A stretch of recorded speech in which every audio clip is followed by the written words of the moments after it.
orang yang hidupnya menyibukkan dirinya untuk membaca Al-Quran, menyibukkan dirinya untuk mengutamakan Al-Quran, maka Allah berjanji akan memberikan sesuatu lebih daripada kalau dia minta atau berikhtiar mencari sesuatu tersebut kepada Allah Subhanahu wa Ta'ala.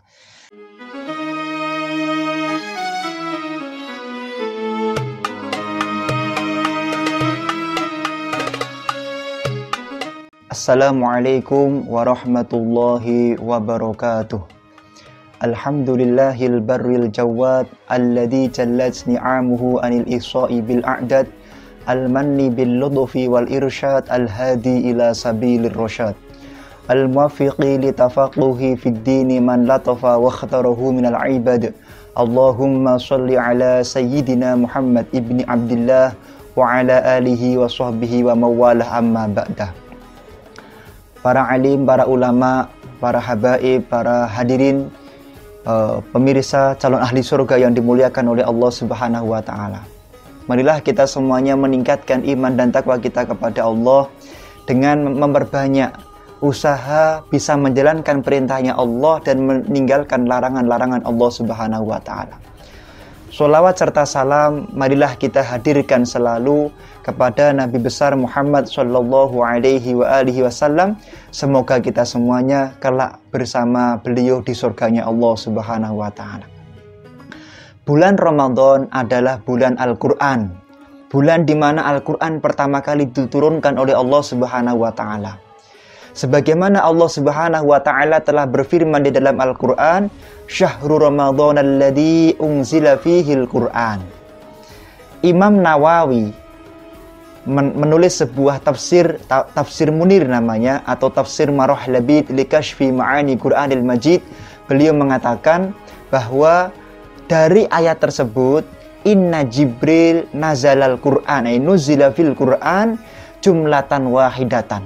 Sesungguhnya malaikat Jibril itu diutus oleh Allah menurunkan Al-Quran, diperintahkan oleh Allah menurunkan Al-Quran dalam jumlah yang kemudian gembleng atau 30 juz. Fi Lailatul Qadri, kapan? Di malam Lailatul Qadar, Lailatul Arba'in wa Ishrin, pada tanggal 24 Ramadan. Jadi pertama kali Al-Quran diturunkan oleh Allah adalah pada tanggal 24 Ramadan di malam Lailatul Qadar. Dari mana? Dari Lauhil Mahfud ke Baitul Izza. Apa itu Baitul Izza? Katanya Imam An-Nawawi dalam tafsirnya adalah tempat di langit, di mana langit yang paling dekat dengan dunia ini adalah namanya Baitul Izza. Kemudian diturunkan kepada Nabi Muhammad dengan yaitu kemudian sesuai dengan peristiwa yang dibutuhkan. Al-Quran merupakan kalamullah yang sangat mulia di mata Allah Subhanahu wa Ta'ala. Al-Habib Ahmad bin Zain Al-Habsyi dalam kitabnya Syarhul Ainiyah mengatakan dari hadis Rasulullah, afdalu ibadati ummati qiraatul Quran.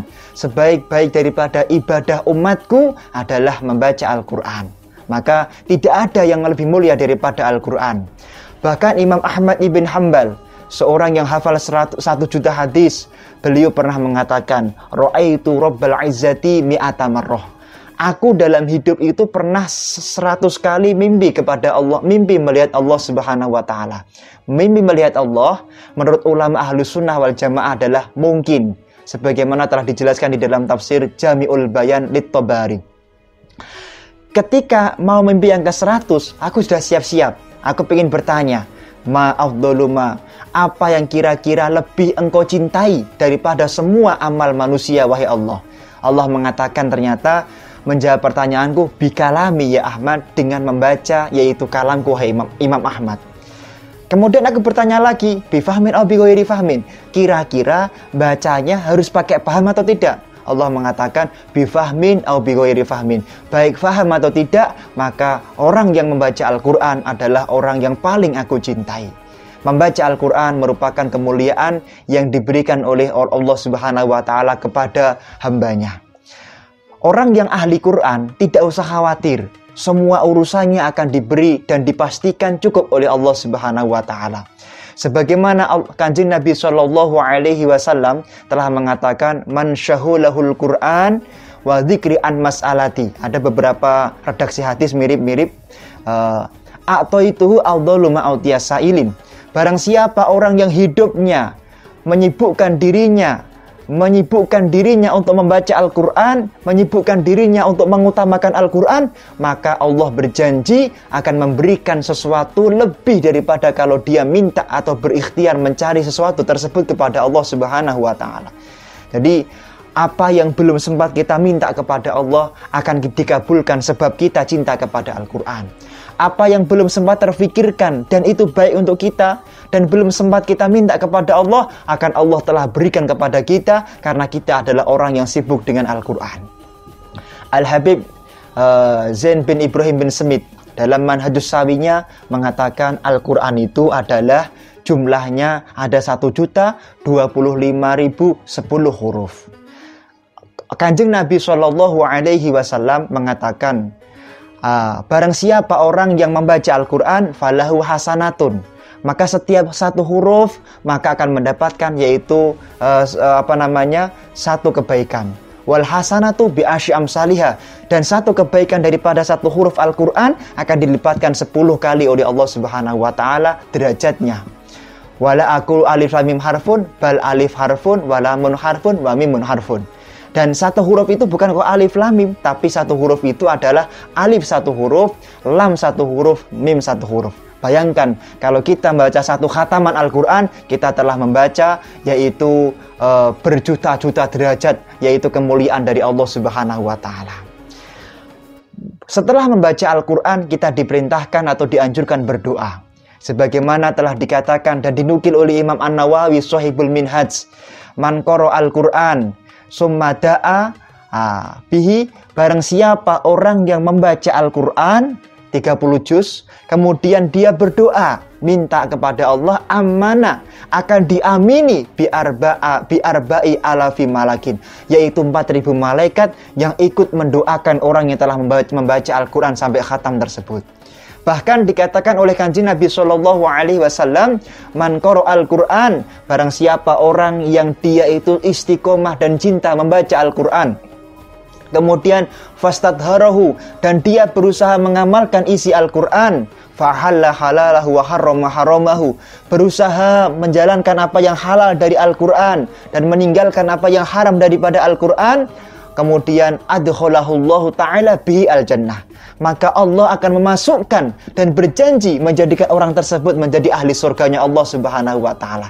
Bahkan di dalam hadis kelanjutannya, wa syafa'ahu, akan diberikan syafaat kepada dirinya atau hak syafaat fi asyratin, kepada 10 orang min ahli baitih kulluhum qad wajabat lahun nar, di mana dia orang yang cinta Al-Quran, yang selalu membaca Al-Quran, akan diberikan kemuliaan, dimasukkan ke dalam surga, yang mana surga tersebut adalah juga bisa mengajak 10 orang daripada tetangganya, daripada keluarganya untuk menjadi ahli surganya Allah Subhanahu wa Ta'ala.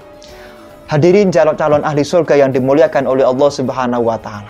Para ulama zaman dulu itu tidak pernah lepas daripada membaca Al-Quran.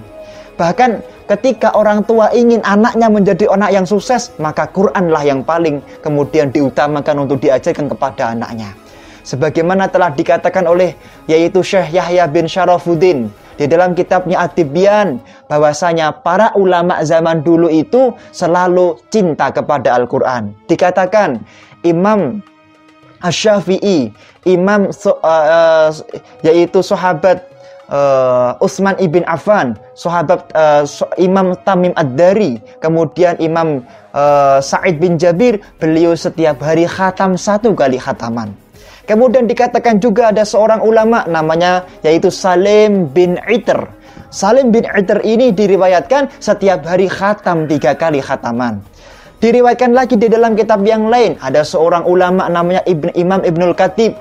Imam Ibnul Khatib ini mencintai Al-Quran dan tahu kemuliaan Al-Quran, sehingga setiap hari siangnya khatam 4 kali, malamnya khatam 4 kali Al-Quran. Kemudian di Jawa Timur ada seorang ulama putri, yaitu ibunya Zuhriyah binti Munawir. Diriwayatkan beliau setiap hari khatam Quran itu istiqomah 6 kali khataman. Ini di luar Ramadan. Bagaimana ketika di bulan Ramadan para ulama lebih cinta kepada Al-Quran? Dikatakan oleh Imam Nawawi bahwa ketika masuk bulan Ramadan, seperti contohnya ada seorang ulama Imam Ali Al-Azdi, beliau bainal maghrib wal isya khotmatan wahidatan. Antara maghrib dan isya beliau khatam 1 kali khataman. Seperti para ulama salafun sholih, seperti halnya Imam An-Nawawi, beliau telah menulis tentang orang-orang para ulama dulu itu kalau sudah masuk bulan Ramadan itu adalah semakin cinta kepada Al-Quran. Seperti Sayyidina Utsman ibn Affan, 1 rakaat beliau bisa 1 kali khataman. Berarti sehari minimal 17 kali khataman. Ada seorang ulama, Al-Habib Ahmad bin Muhammad, yaitu Habib Ahmad bin Muhammad bin Mukhdar. Beliau dalam hidupnya saking cintanya kepada Al-Quran, dalam hidupnya khatam 70.000 kali khataman Al-Quran. Sayyidah Rabi'ah Al-Adawiyah dalam hidupnya khatam 60.000 kali Al-Quran. Orang yang ahli membaca Al-Quran, dia tidak akan mendapatkan kemuliaan untuk dirinya sendiri. Sebagaimana ditulis oleh Al-Habib Abdullah bin Alwi Al-Haddad di dalam Ratibul Haddad, disyarahi oleh Al-Habib Muhammad Al-Haddad, Al-Habib Ahmad bin Muhammad Al-Haddad, bahwasanya Sayyidina Isa alaihi salam marra fil kubri, pernah berjalan di suatu kuburan. Kemudian ketika dia berjalan di kuburan, dia melihat ada orang yang yu'adzibuhullahu ta'ala, dia diazab oleh Allah karena kemaksiatannya. Setelah 7 tahun berlalu, orang tersebut didatangi lagi oleh Nabi Isa alaihissalam. Kemudian Nabi Isa melihat ternyata orang yang 7 tahun yang lalu disiksa oleh Allah sekarang mendapatkan nikmat tiba-tiba dari Allah Subhanahu wa Ta'ala. Terheran-heran, kenapa kok tiba-tiba diangkat siksanya? Lima rufi al-adab, kenapa adabnya disiksa oleh Allah Subhanahu wa Ta'ala? Ternyata orang tersebut punya anak. Yang anak tersebut 7 tahun yang lalu masih dalam kandungan ibunya. Jadi orang tersebut meninggal, punya istri yang sedang hamil. Sekarang anaknya umurnya sudah menginjak 7 tahun. Karena sudah 7 tahun meninggal. Kemudian Allah mengatakan, Qala ta'ala, kaifa u'adzibuhu wal waladu fil ardi. Bagaimana aku bisa menyiksa orang tua yang anaknya di bumi adalah yadguru ismi, yaitu selalu membaca Al-Quran. Makanya marilah kita semuanya senantiasa menjadi orang-orang yang cinta kepada Al-Quran. Orang yang ahli Quran atau orang yang selalu cinta kepada Al-Quran tidak akan pernah jasadnya rusak dalam kuburnya. Telah banyak kasus-kasus, makanya dikatakan tuba limay yahfadhuhu dunya wa ukhra abada. Fa kaifala idza yamutu jismuhu la yafsuda. Sungguh berbahagia orang-orang yang dia diberi hafal Quran oleh Allah Subhanahu wa Ta'ala, diberi bisa selalu deres Al-Quran oleh Allah Subhanahu wa Ta'ala. Fakaifala, bagaimana tidak? Ketika dia mati, jismuhu la yafsuda, jasadnya tidak akan rusak dimakan oleh bumi. Sebagaimana telah dikatakan juga tentang ini oleh Imam Bakri Sato di dalam I'anatut Talibin, la ta'kulul ardu jisman lin nabiyyi wala li alimin wali syahidin qatra mu'taroki. Ada 5 golongan yang jasadnya tidak akan sekali-kali busuk dalam kuburnya. Yang pertama adalah para nabi, yang kedua para ulama, wali qari'il Quran, yang ketiga orang-orang yang ahli dan cinta membaca Al-Quran, yang keempat adalah orang yang mati syahid di medan perang, yang kelima adalah seorang yang suka menjadi muadzin, maka jasadnya tidak akan rusak dalam kuburnya. Marilah kita semuanya selalu mengagungkan Al-Quran. Wa may yu'adzim sya'airallah fa innaha min taqwal qulub. Barang siapa orang yang mengagungkan syiar Allah, yaitu Al-Quran, maka itu adalah bukti dan ciri-ciri nyata orang tersebut telah mendapatkan kemuliaan dari Allah Subhanahu wa Ta'ala, menjadi orang yang telah diberi kenikmatan takwa yang paripurna oleh Allah Subhanahu wa Ta'ala. Orang yang sregep membaca Al-Quran akan mendapatkan kemuliaan dari Allah Subhanahu wa Ta'ala. Dia mendapatkan rizki yang mudah, mendapatkan kemuliaan yang mudah. Pernah dikisahkan di dalam kitab Tadhkiratul Qurtubi, hukiya anna rajulan syaka ilan Nabi sallallahu alaihi wasallam. Dikisahkan ada seorang laki-laki yang pernah datang dan curhat kepada Nabi sallallahu alaihi wasallam. Curhat. Dia bertanya, Kanjeng Nabi, saya sangat fakir sekali wahai Kanjeng Nabi. Cari pekerjaan sulit, cari rezeki sulit, cari jodoh sulit, semuanya sulit. Hampir setiap semesteran, misalnya andaikan orang sekarang remedi, selalu remedi wahai Kanjeng Nabi Muhammad. Kira-kira bagaimana agar saya bisa keluar dari masalah-masalah ini? Nah, kemudian orang tersebut kan dikasih tahu oleh Kanjeng Nabi, idza dakhalta ila manzilika faqra suratal ikhlas. Setiap engkau masuk rumah, maka bacalah Al-Quran 30 juz. Kalau tidak, maka bacalah surat Al-Ikhlas setiap masuk daripada rumah engkau 1 kali ma'al basmalah, menggunakan bismillah. Fafa'ala dzalik fawassa'allahu alaihi rizqu. Orang tersebut benar-benar mengamalkan perintahnya Rasulullah. Akhirnya orang tersebut karena cintanya membaca Al-Quran, karena selalu istiqomah membaca surat Al-Ikhlas, akhirnya orang tersebut menjadi orang yang paling kaya di zaman Nabi Muhammad SAW. Sampai-sampai karena dia orang yang sukses di zaman Rasulullah, Rasulullah mengatakan, man qara Al-Quran, man qara surat Al-Ikhlas fi maradi alladhi yamutu lam yantin fi qabri. Barang siapa orang yang hidupnya selalu membaca Al-Quran, membaca surat Al-Ikhlas, maka matinya tidak akan rusak jasadnya dalam kuburnya. Wa amina min daikal qabri, akan aman dari sempitnya kuburan. Wa hamalatul malaika bi ajnihatihim, malaikat akan membentangkan sayapnya untuk melindungi dia ketika melewati jembatan Shiratal Mustaqim, hatta yajuzu bihi minasyirati ilal jannah, sehingga orang tersebut akan dipastikan menjadi ahli surganya Allah Subhanahu wa taala. Ini ada di dalam kitab Tazkiratul Qurtubi. Semoga kita semuanya menjadi ahli surga, menjadi orang yang hatinya mudah untuk selalu membaca Al-Quran, menjadi orang yang selalu cinta dengan Al-Quran, dan kita kapanpun meninggal dunia diberi husnul khotimah. Syukron. Assalamualaikum warahmatullahi wabarakatuh.